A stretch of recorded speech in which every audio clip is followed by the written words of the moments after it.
Bulatkan tekad, kuatkan hati, negeri ini memanggilmu kawan. Belajar, bergerak, berbagi untuk negeri. Guru penggerak, majukan pendidikan. Guru penggerak menghamba pada murid. Kreatif, rancang pembelajaran. Hargai potensi, tingkatkan prestasi. Lahirkan profil pelajar Pancasila.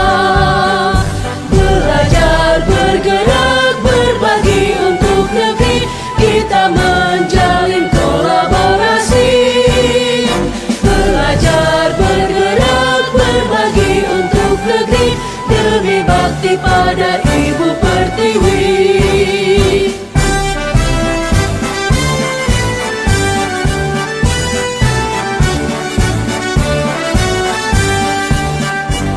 Bulatkan tekad, kuatkan hati, negeri ini memanggilmu kawan. Belajar, bergerak, berbagi untuk negeri. Guru penggerak, majukan pendidikan. Guru penggerak menghamba pada murid. Kreatif, rancang pembelajaran. Hargai potensi, tingkatkan prestasi. Lahirkan profil pelajar Pancasila. Belajar, bergerak, berbagi untuk negeri. Kita menjalin kolaborasi. Belajar, bergerak, berbagi untuk negeri. Demi bakti pada Ibu.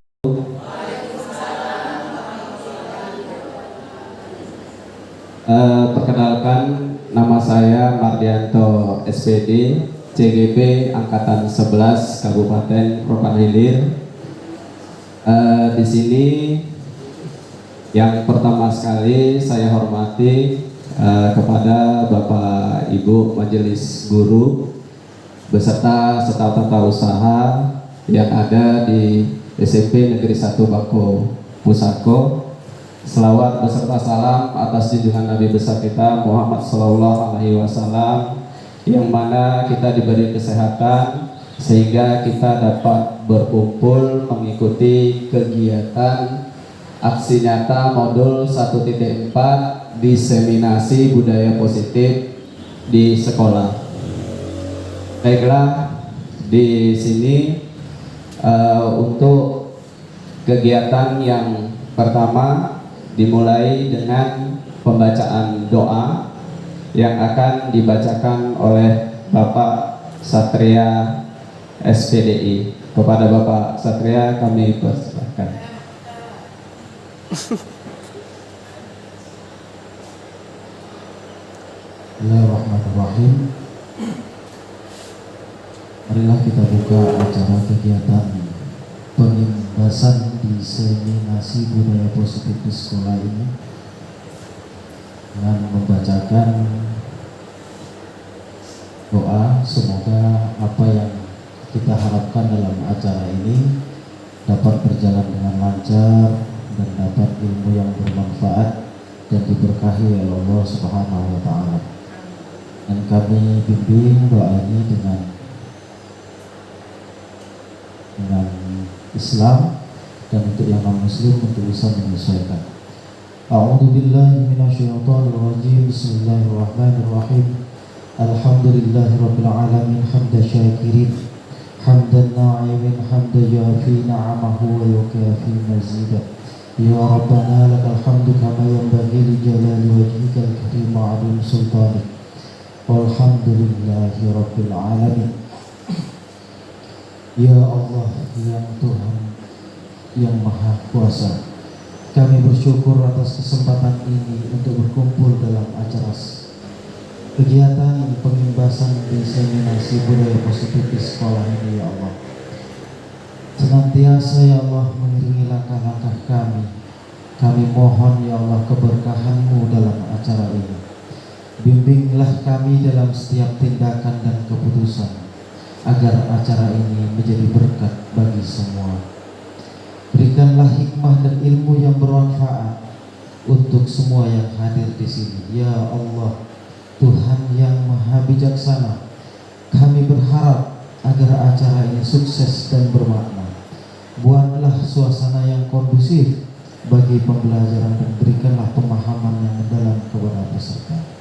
Semoga setiap sesi menjadi wadah bagi pertumbuhan dan inspirasi, sehingga kami semua pulang dengan pengetahuan yang berharga.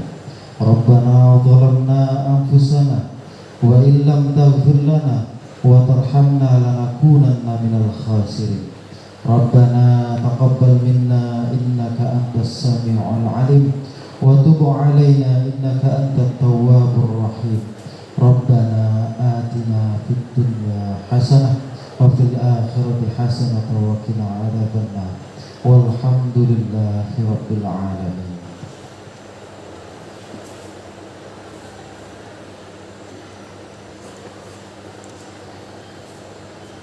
Terima kasih kepada Pak Satria yang sudah memimpin doa untuk kegiatan acara diseminasi budaya positif di sekolah SMP Negeri 1 Bangko Besako. Baiklah, untuk selanjutnya saya akan membuat kesepakatan di dalam kegiatan ini. Kesepakatan yang akan kita buat di sini ada 6. Yang pertama, saling menghormati. Yang kedua, mengangkat tangan sebelum berbicara.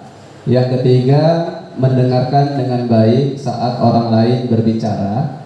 Yang keempat, menghormati perbedaan pendapat. Dan yang kelima, meminta izin jika ingin keluar. Yang keenam, mengikuti semua kegiatan. Jadi di dalam kegiatan ini, sebelum kita mulai, Bapak Ibu, ada 6 kesepakatan. Apakah dari keenaman ini bisa kita sepakati, Bapak Ibu? Bisa ya. Artinya ada 6 kesepakatan kegiatan ini. Yang pertama, di sini saya akan menjelaskan sedikit mengenai budaya positif di sekolah.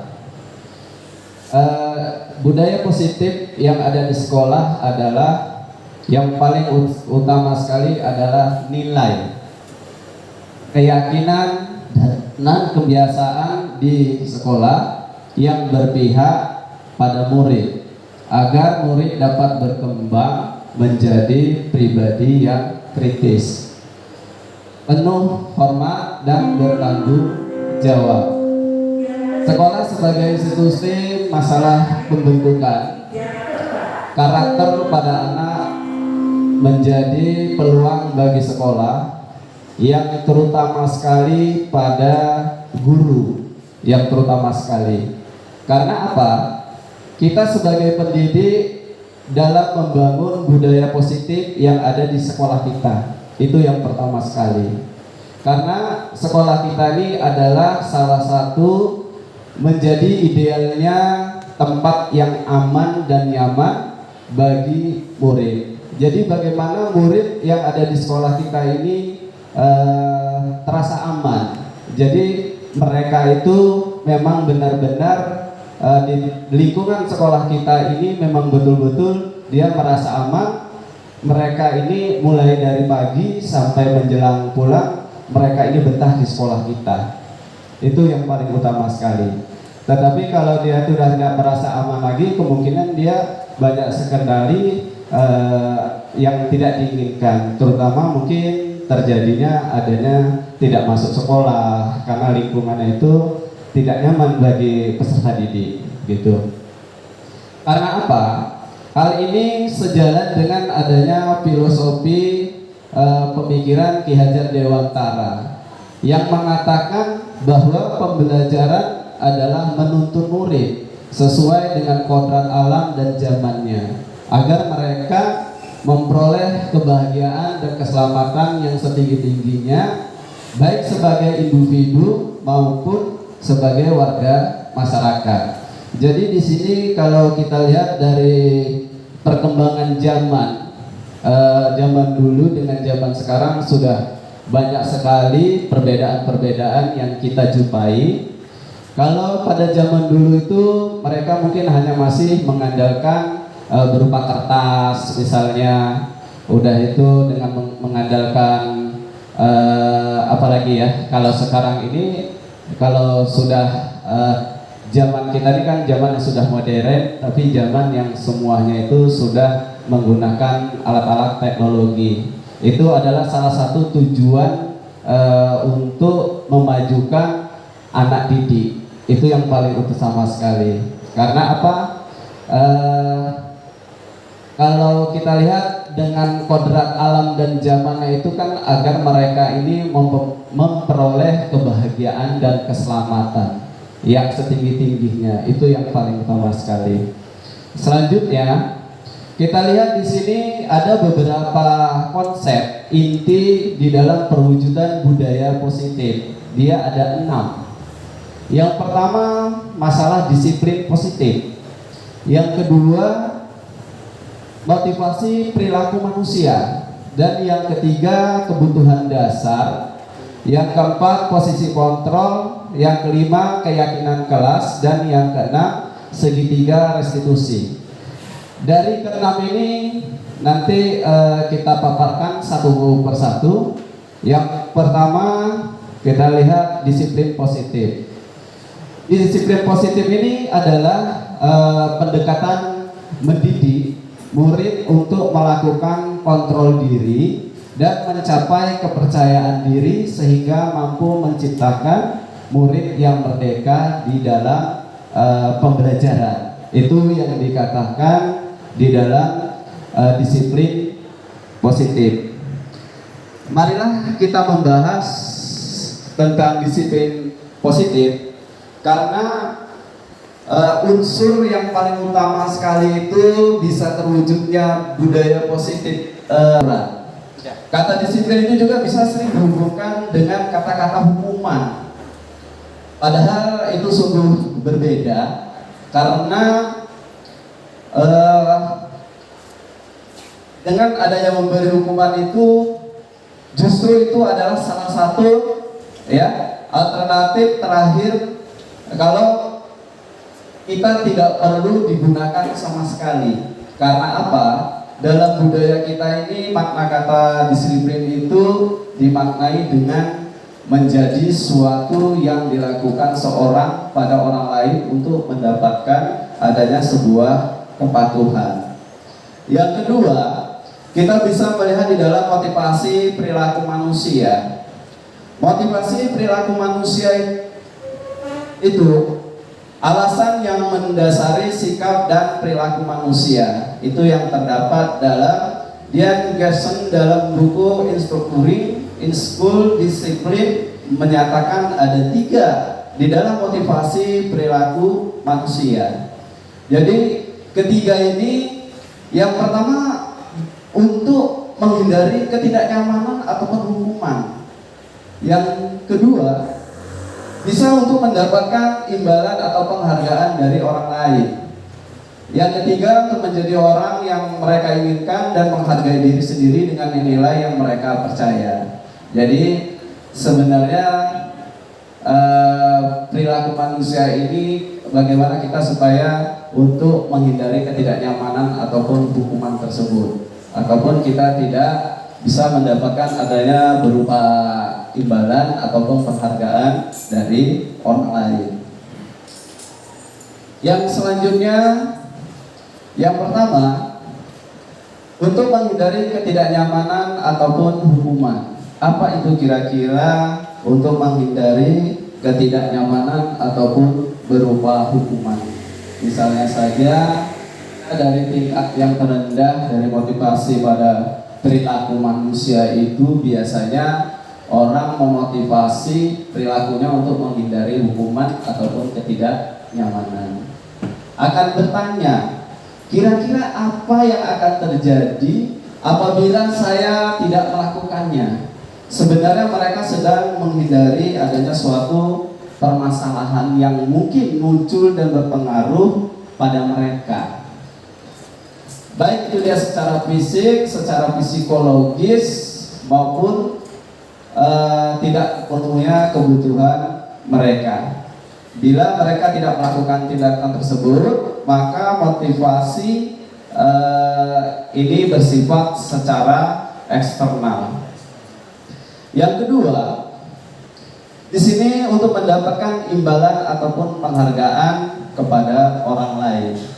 Misalnya saja satu tingkat di atas motivasi yang pertama tadi. Di sini orang secara berperilaku untuk dengan motivasi ini dia akan bertanya, apa yang akan saya dapatkan apabila saya melakukannya? Mereka melakukan sebuah tindakan yang mendapatkan pujian dari orang lain, yang menurut mereka itu penting dan mereka letakkan dalam dunia berkualitas mereka. Mereka juga melakukan sesuatu untuk mendapatkan hadiah, yaitu berupa adanya pengakuan ataupun berupa imbalan. Karena motivasi ini juga bisa dia bersifat secara eksternal. Yang ketiga, untuk menjadi orang yang mereka inginkan, ya, dan menghargai diri sendiri dengan nilai-nilai yang mereka percaya, sepertinya kita, ya, dengan memotivasi ini akan bertanya, akan menjadi orang seperti apabila saya melakukannya.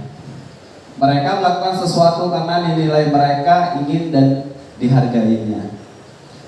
Dan mereka melakukan karena ingin menjadi orang yang melakukan nilai-nilai yang mereka yakini tersebut.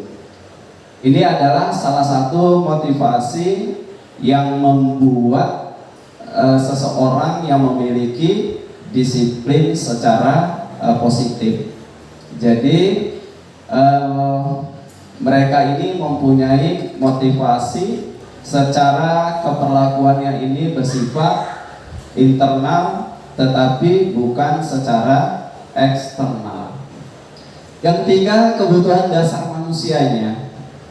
Kebutuhan dasar manusianya itu kira-kira apa saja? Yang pertama sekali, semua orang pasti senantiasa berusaha untuk memenuhi kebutuhannya dengan berbagai cara.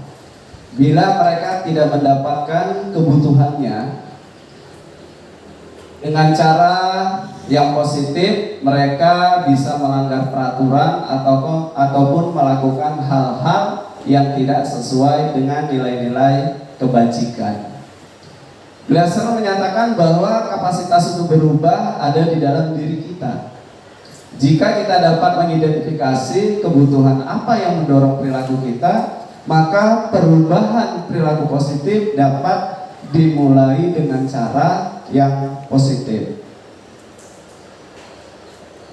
Yang ketiga, untuk menjadi orang yang mereka inginkan dan menghargai diri sendiri dengan nilai-nilai yang mereka percaya. Orang dengan motivasi ini, mohon maaf,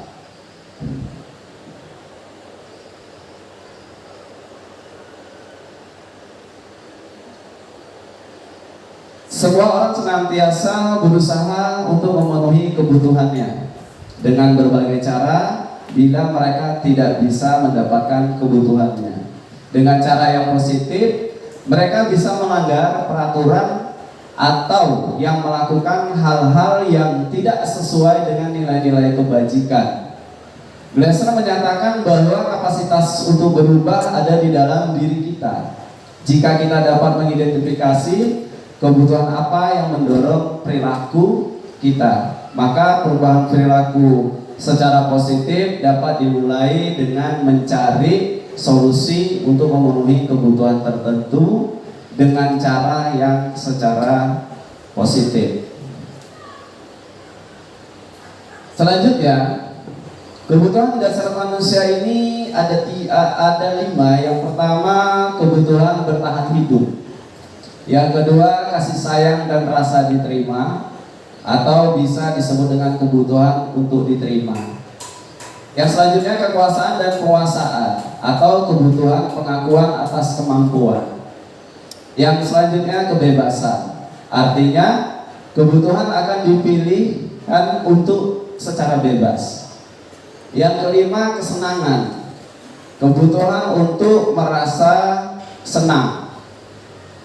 Selanjutnya yang nomor 4, di sini ada restitusi 5 posisi kontrol. Berikut ini akan disampaikan suatu program disiplin secara positif, ya, yang berpusat pada murid. Di sini bisa dikembangkan oleh Dean Vincent dengan pendekatan secara restitusi. Restitusi itu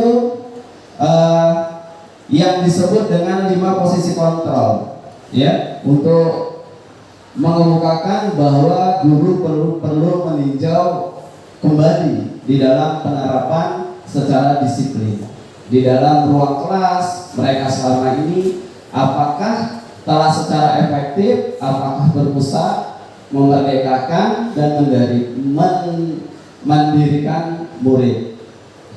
Bagaimana dan mengapa?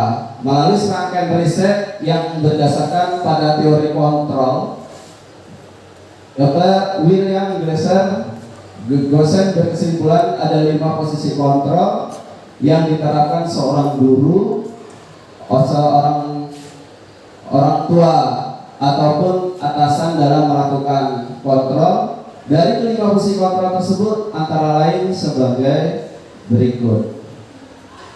Yang pertama ataupun yang satu, penghukum. Seorang penghukum bisa menggunakan hukuman fisik maupun verbal. Orang yang menjaga posisi penghukum senantiasa mengatakan bahwa sekolah memerlukan sistem atau alat yang dapat menekan murid lebih dalam lagi.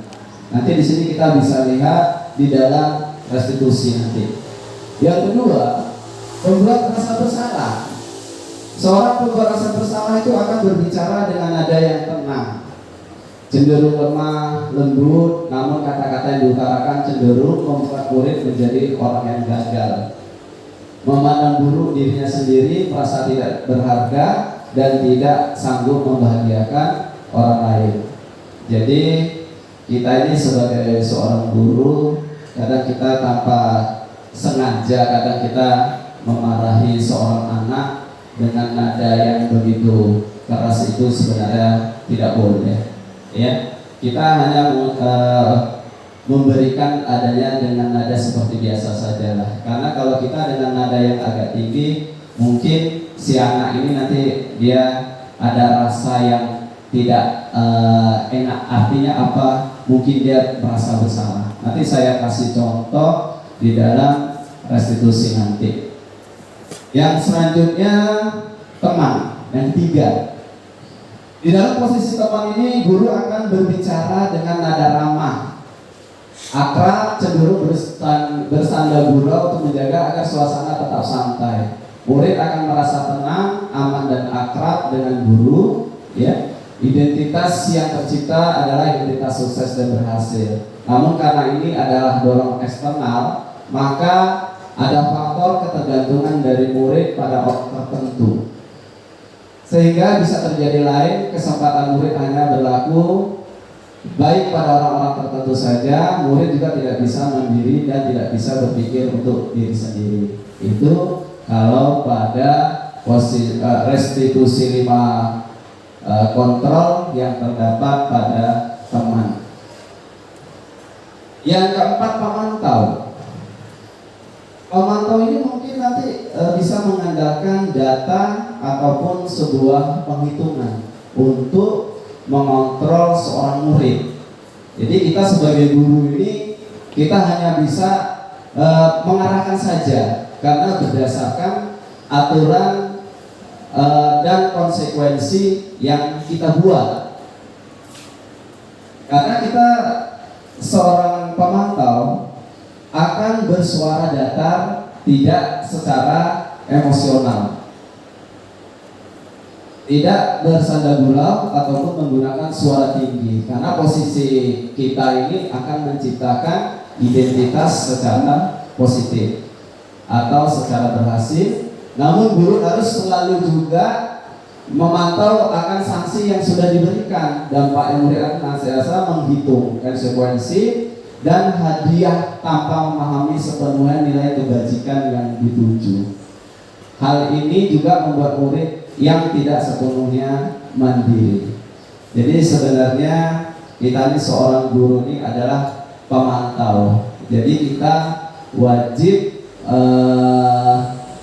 memantau seorang anak, bagaimana anak itu supaya mengikuti adanya berupa aturan-aturan yang ada di sekolah kita. Jadi kalau kita mengarahkan sesuai dengan aturan yang ada di sekolah kita ini, mungkin insya Allah bisa berjalan apa yang kita inginkan.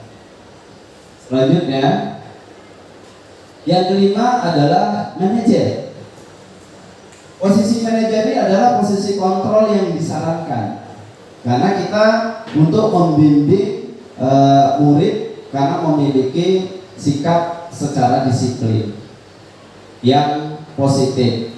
Misalnya saja murid yang mandiri, bisa bertanggung jawab dia, ya, udah itu dapat memecahkan permasalahannya. Karena apa? Tujuan dari posisi ini adalah kita membiasakan murid itu bisa merefleksikan atas tindakannya, ya. Karena guru dengan tulus akan memberikan pertanyaan-pertanyaan yang bermakna sehingga murid dapat belajar dari kesalahannya dan mencari solusi untuk menyelesaikannya. Suara para kontrol manajer ini biasanya secara netral. Kita tidak boleh secara emosional, karena apa ya? Tidak terlalu ramah dan tidak terlalu bernada tinggi akan menciptakan identitas secara berhasil ataupun secara positif. Kita masih secara manajer tadi ya. Di sini pengertian manajer adalah posisi manajer adalah posisi kontrol yang disarankan untuk membimbing murid memiliki sikap secara disiplin dan secara positif. Yang kelima ini kita harus membuat keyakinan kelas. Ini rasa saya untuk keyakinan kelas ini biasanya setiap kelas ini pasti sudah kita lakukan ya, khususnya wali-wali kelas yang ada di sekolah kita, ya, karena keyakinan kelas ini adalah seperangkat nilai dan prinsip yang kita sepakati bersama oleh guru dan siswa untuk memandu perilaku dan interaksi di dalam kelas. Nanti setelah saya jelaskan ini nanti ada videonya, nanti sama-sama kita tonton video tersebut. Yang pertama, hukuman. Hukuman bersifat tidak terencana atau secara tiba-tiba. Kadang kita memarahi anak ataupun memberikan adanya hukuman dia secara spontan, ya. Karena apa? Kita tidak terencana hukuman yang akan kita berikan kepada anak tersebut. Karena kita sebagai seorang pendidik tanpa kita sengaja memberikan adanya berupa hukuman tersebut. Yang kedua, secara konsekuensi. Sementara disiplin dengan bentuk konsekuensi ini sudah terencana atau sudah disepakati, sudah dibahas dan disetujui oleh murid dan guru.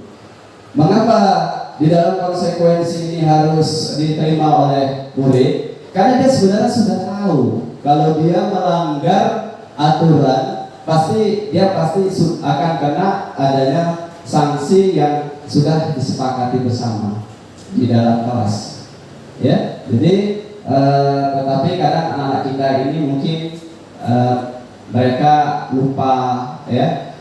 Tapi kadang-kadang kita sebagai guru harus mengingatkan kembali di dalam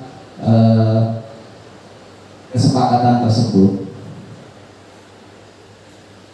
Yang ketiga, restitusi.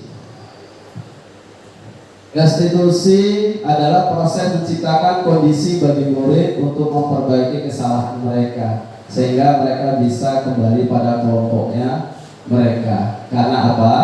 Restitusi juga merupakan proses kolaboratif yang mengajarkan murid untuk mencari solusi untuk masalah mereka dan membantu murid berpikir tentang orang seperti apa yang mereka inginkan dan bagaimana mereka harus memperlakukan orang lain. Di dalam konsep keyakinan kelas ini ada 6. Yang pertama lebih abstrak dari peraturan, kedua berbentuk kalimat secara positif, yang ketiga keyakinan kelas hendaknya tidak terlalu banyak ya sehingga mudah untuk diingat dan dipahami oleh semua warga kelas. Artinya kita tidak terlalu banyak sekali kita membuat kesepakatan yang ada di dalam kelas. Yang penting kita membuat kesepakatan di dalam kelas itu sedikit saja, tapi mereka ingat. Kalau bisa kesepakatan itu kita letakkan di dinding, karena nanti kalau dia masuk dia melihat, kalau dia keluar dia melihat. Jadi kesepakatan itu mudah diingat oleh murid, begitu. Yang selanjutnya sesuai dengan kondisi kelas tersebut. Ya kita kondisikanlah kelas tersebut dengan apa di dalam keyakinan kelas kita. Selanjutnya melibatkan semua warga kelas atau sekolah. Jadi kesepakatan kelas ini ya tidak hanya di kelas saja, tetapi di lingkungan juga ya ataupun di sekolah kita, semuanya itu saling menjadi satu. Saling kita berbagi, ya, saling kita mengikuti apa yang sudah kita buat di awal-awal tahun ajaran baru. Yang selanjutnya bersedia meninjau kembali keyakinan kelas dari waktu ke waktu. Boleh kita sebagai seorang guru ataupun wali kelas, ya, kita boleh meninjau ulang apa yang sudah kita buat kesepakatan kelas tersebut. Kalau memang yang mau kita tambah kesepakatan kelas itu bisa, ya. Menurut kita bagaimana lah baiknya kesepakatan kelas tersebut sehingga kelas itu menjadi nyaman. Di sini ada sedikit keyakinan kelas ataupun kesepakatan kelas yang sudah saya lakukan khususnya di kelas 7. Ya, di sini sama-sama kita lihat kesepakatan tersebut. Ya, silahkan dilihat, nanti sama-sama kita koreksi. Memang untuk membuat kesepakatan kelas ini membutuhkan waktu yang agak lama sedikit.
Ya, itulah kegiatan kita membuat kesepakatan yang ada di dalam kelas. Jadi supaya kepada Bapak Ibu bisa membuat kesepakatan kelas tersebut. Di sini contohnya, ya, tadi sudah saya lakukan. Di sini kita yang pertama sekali murid menuliskan harapan tentang kelas impian mereka. Bagaimana mereka ini bisa membuat adanya kelas mereka ini menjadi sebuah impian yang baik di dalam kelasnya. Yang kedua, kita sebagai seorang guru harus mengulas harapan dan peraturan kelas bersama siswa tersebut. Dan yang ketiga, kita seorang guru mengubah harapan dan peraturan tersebut. Dan yang keempat, bagaimana kita untuk menjadikan harapan dan peraturan sebagai keyakinan kelas. Jadi ini yang harus kita laksanakan. Untuk yang keenam, segitiga restitusi. Di dalam segitiga restitusi ini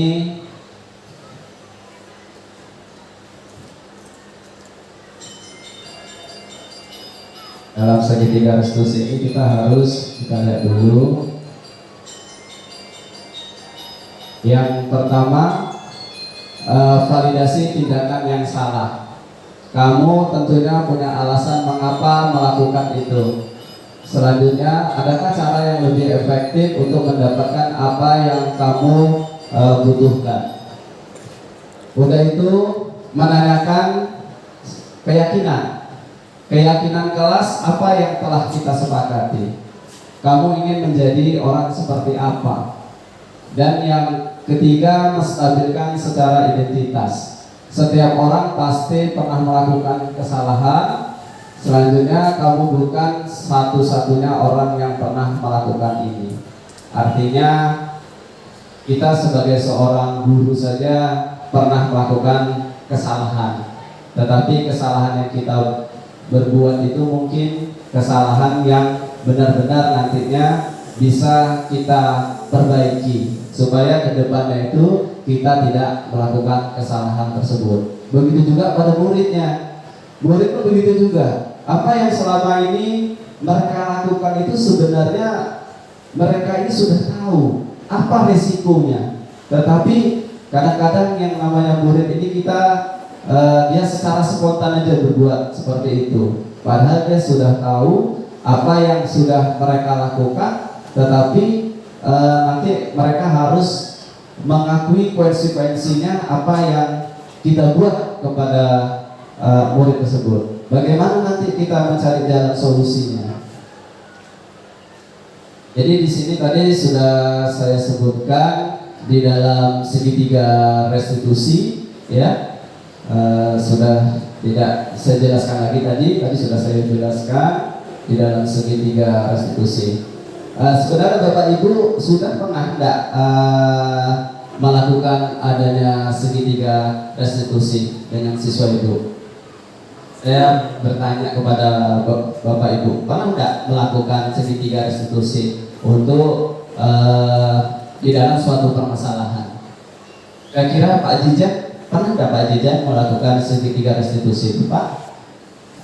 Misalnya anak itu ada kesalahan, misalnya kesalahan itu nanti bisa Bapak nasihati supaya kedepannya itu tidak melakukannya lagi.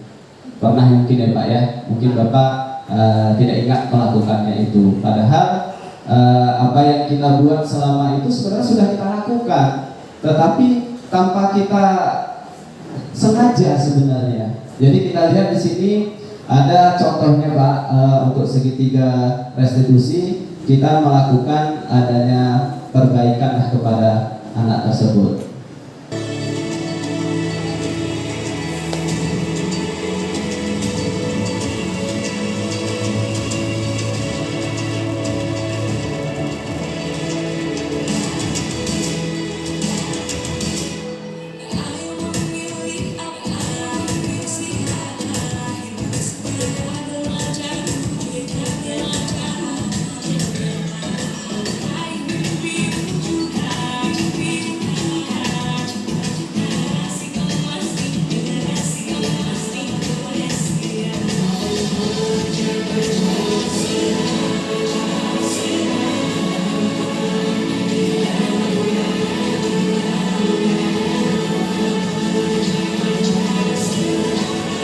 Ini seorang anak kelas 7 yang bernama Aura Kasih.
Nah, kita sudah tahu tadi permasalahan yang dibuat oleh anak, yaitu keterlambatan untuk masuk di dalam kelas. Nah, ini kita mencari apa permasalahan anak itu bisa terlambat sekolah. Jadi kita harus tahu juga seorang guru, kita tidak boleh menghukum anak saja. Ya, kita harus lihat apa permasalahannya.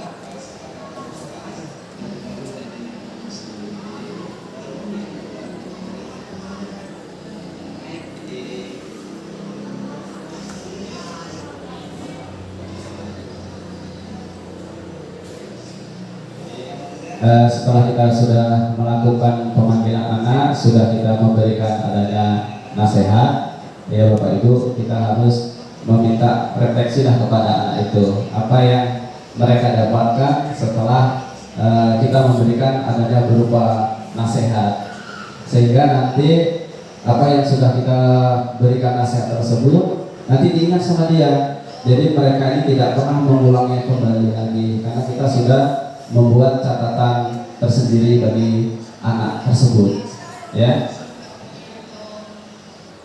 Ya, ini dia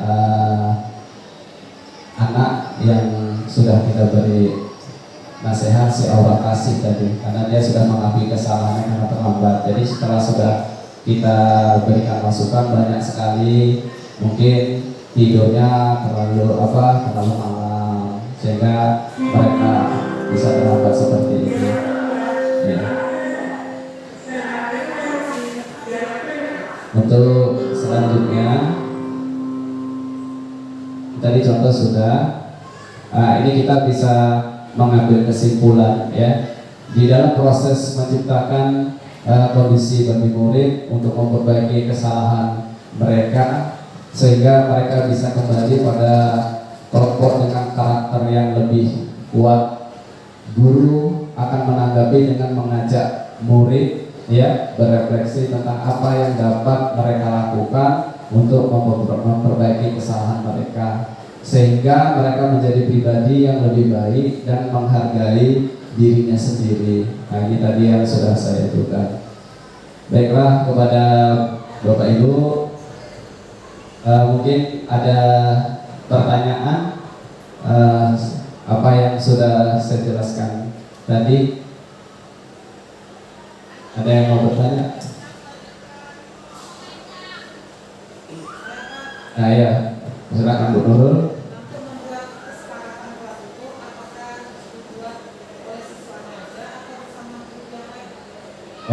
Pertanyaannya Bu Nurul, kesepakatan kelas itu apa dibuat wali kelasnya saja atau kepada guru yang masuk, ya Bu, ya?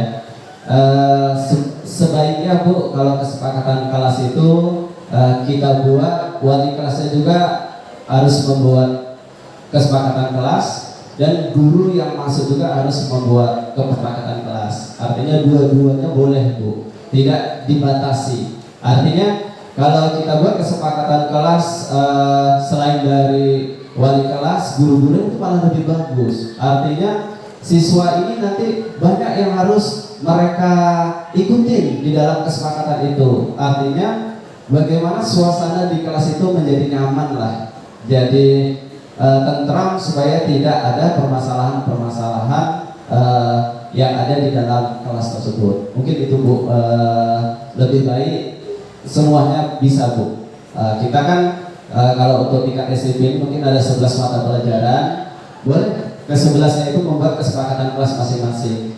Tetapi kesepakatan wali kelas ini kita buat, nanti bisa kita tempel di situ Bu. Kalau untuk yang guru yang masuk mungkin hanya melalui catatan-catatan kecil aja kepada peserta didik. Kan tidak mungkinnya semua dari 11 guru ini kita membuat kesepakatan kelas itu kita tempel semua di dinding kelas itu, ya kan? Jadi bingung anak itu nanti mana yang mau dibacanya. Tapi kalau hanya satu aja kesepakatan kelas yang kita tempel, mungkin hanya itu saja dibaca. Yang kita sebagai guru yang masuk itu paling hanya diingat saja sama dia. Karena kan peserta didik ini kan mereka sudah besar-besar, artinya mereka ini sudah bisa mandiri sendiri, begitu, tanpa kita arahkan lagi. Karena ini kan dasar untuk membuat kesepakatan kelas ini kan secara kebersamaan, bermusyawarah, ya. Artinya sama-sama sudah kita lakukan secara kebersamaan. Mungkin itu saja ya Bu ya. Oke. Terima kasih kepada Bapak Ibu yang sudah mengikuti kegiatan ini.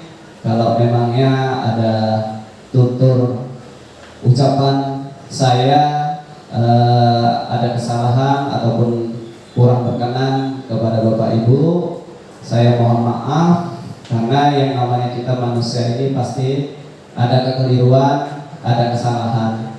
Mungkin hanya ini saja yang saya sampaikan di dalam kegiatan diseminasi budaya positif di sekolah, khususnya di SMP Negeri 1 Bangko Pusako. Dan saya akhiri, wabillahi taufiq wal hidayah. Assalamualaikum warahmatullahi wabarakatuh.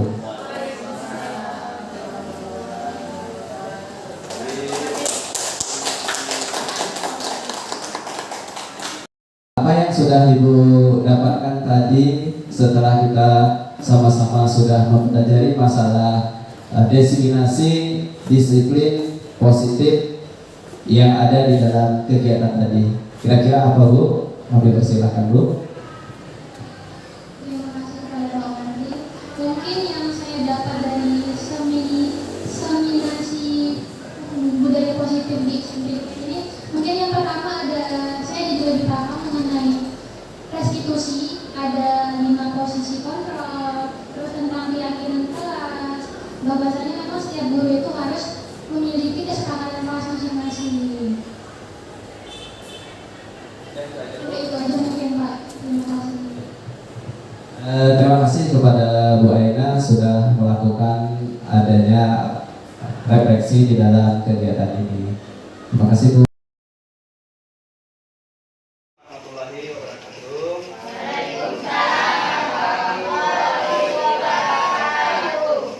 Baiklah anak-anak Bapak semuanya, di sini kita membuat kesepakatan kelas, yang mana kesepakatan kelas ini gunanya untuk menyepakati aturan-aturan akan yang ada di kelas kita ini. Tujuannya apa? Tujuannya adalah untuk menyamankan ya yang ada di kelas kita, baik itu di dalam pembelajaran ya, baik itu di dalam kedisiplinan kami ya. Nanti apa-apa saja kesepakatan yang akan kita sepakati bersama. Baiklah, di sini di depan sudah Bapak tempel berupa karton, yang mana nanti kesepakatan itu kita tulis bersama-sama. Ya, bisa kita mulai? Nah, yang pertama, apalah kesepakatan yang akan kita buat? Ya, datang tepat, masuk tepat waktu. Bagaimana? Kita sepakati? Silakan, nah, tulis. Yang kedua, ada lagi? Yang kedua? Ya, Christian. Apa yang kedua? Yang mau kita sepakati? Ya? Sopan dalam berbicara. Bisa kita sepakati? Silakan.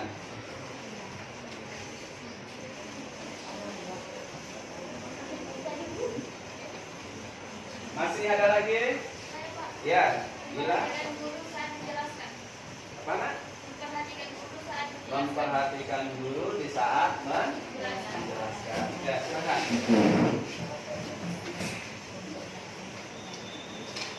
Yang nomor 4. Iya. Dilarang membuli di dalam kelas. Silakan.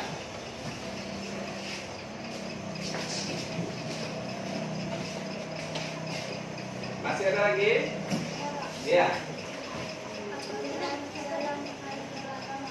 Toleransi dalam beragama. Bagaimana bisa kita?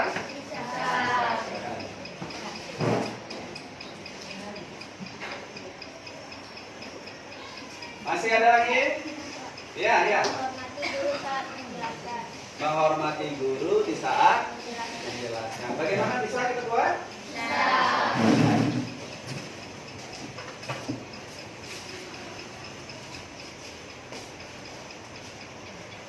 Untuk selanjutnya, ya, disiplin dalam berpakaian. Bisa? Ya, bisa.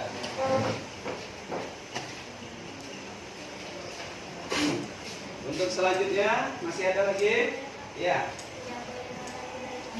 Tidak boleh makan di dalam kelas. Silakan.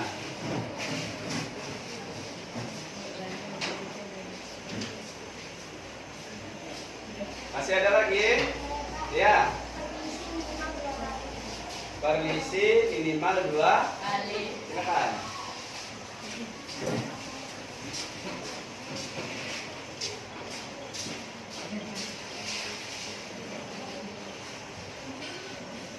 Masih ada lagi? Ya. Apa? Apa yang mau dibuat? Ya? Apa yang mau dibuat? Ada lagi yang lain mungkin? Ya, bila. Mengangkat tangan di saat mau bertanya. Mengangkat tangan di saat mau bertanya. Silakan. Berarti sudah ada 10 kesepakatan kelas yang kita buat. Ya, berarti ada 10 kesepakatan kelas yang kita buat. Masih ada? Tidak ada? Ya, kalau sudah tidak ada, mari sama-sama kita ke depan untuk membaca kesepakatan kelas. Silakan nak ke depan. Kita baca bersama-sama ya.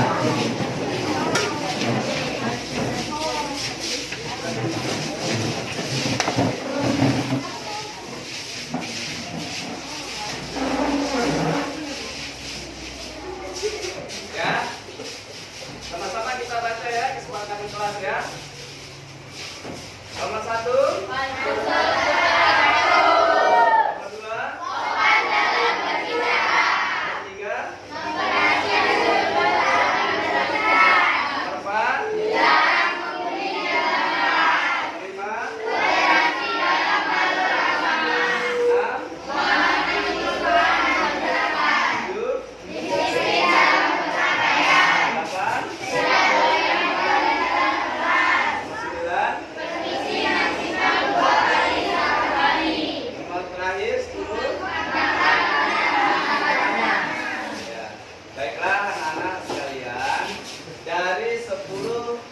poin yang sudah kita sepakati harus kamu perhatikan, ya. Harus kamu perhatikan. Mengapa kita buat kesepakatan kelas ini? Supaya di dalam kelas kita terasa nyaman, ya. Enak kita belajar di dalam kelas apabila kita mau mengikuti kesepakatan yang sudah kita buat bersama. Baiklah anak sekalian, Bapak silakan.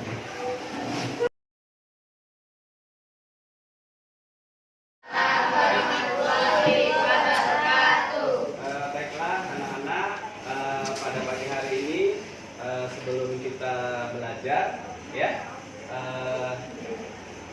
Bapak mau ingin absen dulu, mungkin di antara teman-teman kalian ada nggak yang tidak masuk pada hari ini? Ada ya? Siapa namanya? Ya, namanya si Aura. Namanya si Aura ya. Waalaikumsalam. Aduh, anak bapak pagi hari ini apa bisa terlambat? Iya, sepeda motornya rusak. Sering-sering bertemu? Sering ya.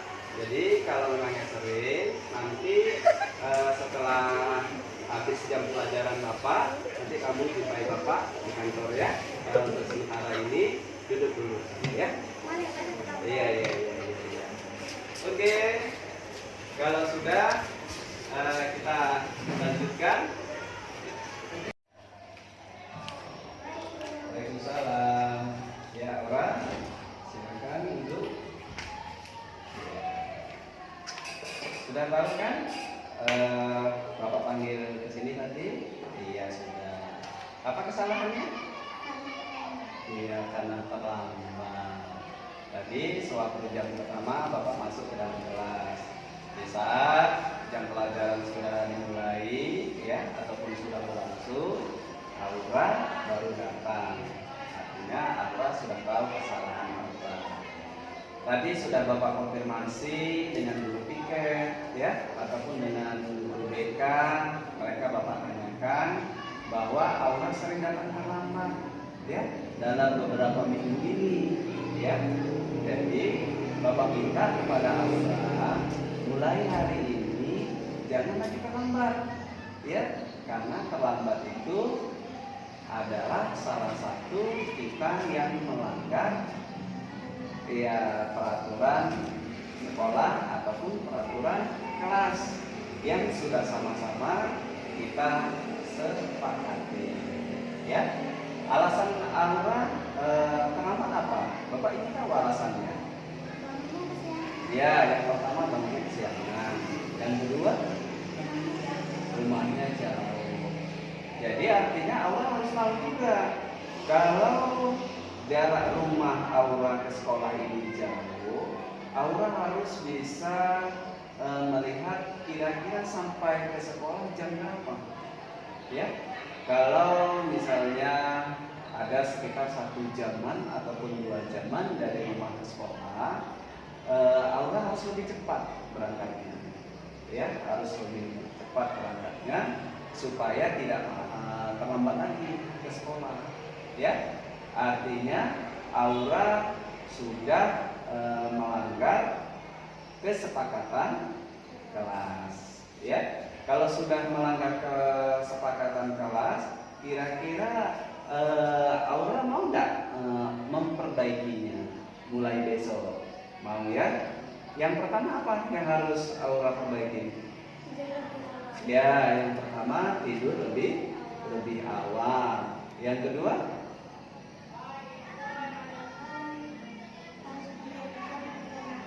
Ya, harus melihat jam waktu mau berangkat sekolah supaya tidak terlambat.